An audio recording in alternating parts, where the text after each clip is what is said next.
वक्फ board से जुड़े नियमों में बड़ा बदलाव होने वाला है। क्या सरकार वक्फ बोर्ड की ताकत कम करने जा रही है और आखिर इस मुद्दे पर इतना विवाद क्यों हो रहा है? नमस्कार, मैं हूं दिवनूर बवेजा और आप देख रहे हैं वन इंडिया हिंदी। आइए जानते हैं पूरी खबर। देश में एक बार फिर वक्फ कानून को लेकर राजनीति गर्मा गई है। केंद्र सरकार की ओर से वक्फ कानून में बदलाव की चर्चा के बीच AIM प्रमुख और हैदराबाद के सांसद असदुद्दीन ओवैसी ने सरकार पर निशाना साधा है। ओवैसी का कहना है कि सरकार वक्फ बोर्ड की ताकत कम करना चाहती है। वही सरकार का कहना है कि इन बदलावों का मकसद व्यवस्था को बेहतर और साफ सुथरा बनाने का है। आइए सबसे पहले समझते हैं कि पूरा मामला आखिर क्या है। दरअसल वक्फ की संपत्तियों और उनके रखरखाव को लेकर लंबे समय से सवाल उठते जा रहे हैं। इन्हीं बातों को देखते हुए केंद्र सरकार वक्फ कानून में कुछ बदलाव करने की तैयारी कर रही है। हालांकि इन बदलावों को लेकर राजनीतिक दलों की राय अलग अलग है। असदुद्दीन ओवैसी ने मीडिया में रिपोर्ट्स के हवाले देते हुए कहा है कि सरकार वक्फ बोर्ड की ताकत कम करना चाहती है। उनका कहना है कि अगर ये बदलाव लागू होते हैं तो वक्फ बोर्ड के अधिकार कम हो जाएंगे और सरकार का दखल बढ़ जाएगा। ओवैसी ने ये भी सवाल उठाया कि जब संसद का स्तर चल रहा था तब इतनी बड़ी जानकारी पहले मीडिया में क्यों आई।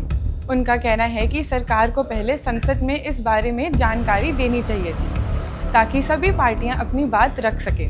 ओवैसी का कहना है कि इन बदलावों का असर धार्मिक संस्थाओं और वक्फ की संपत्तियों के कामकाज पर पड़ सकता है। उन्होंने ये भी कहा है कि अगर सरकारी दखल बढ़ता है तो विवाद सुलझाने की प्रक्रिया पर भी असर पड़ सकता है। अब सवाल है कि आखिर वक्फ होता क्या है? वक्फ ऐसी संपत्ति होती है जिसे कोई व्यक्ति धार्मिक या समाज की भलाई के लिए दान कर देता है। इन संपत्तियों की देखरेख वक्फ बोर्ड करता है। देश के अलग अलग राज्यों में वक्फ बोर्ड बने हुए हैं और इनके काम करने के नियम वक्फ कानून के तहत तय किए जाते हैं। सरकार का कहना है कि इन बदलावों का मकसद किसी के अधिकार छीनना नहीं है। सरकार के मुताबिक इस व्यवस्था बेहतर होगी, रिकॉर्ड सही तरीके से रखे जाएंगे, विवाद कम होंगे और वक्फ की संपत्तियों का सही ढंग से इस्तेमाल भी होगा। वहीं विपक्षी दल और कई मुस्लिम संगठन इन प्रस्तावों पर चिंता जता रही है। उनका कहना है कि इतने बड़े बदलाव करने से पहले सभी पक्षों से बात होनी चाहिए थी ताकि किसी तरह का भ्रम या नाराजगी ना हो। अब सबकी नज़र इस बात पर है कि सरकार इस बिल को संसद में कब पेश करती है, उसमें क्या क्या बदलाव होते हैं और इस पर संसद में कैसी बहस होती है। फिलहाल वक्फ कानून में प्रस्तावित बदलावों को लेकर राजनीतिक बयानबाजी तेज है।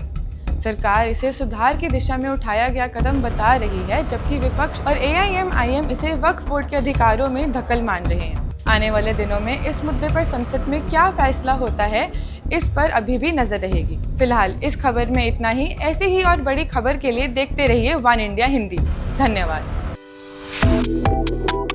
Subscribe to One India and never miss an update. Download the One India app now.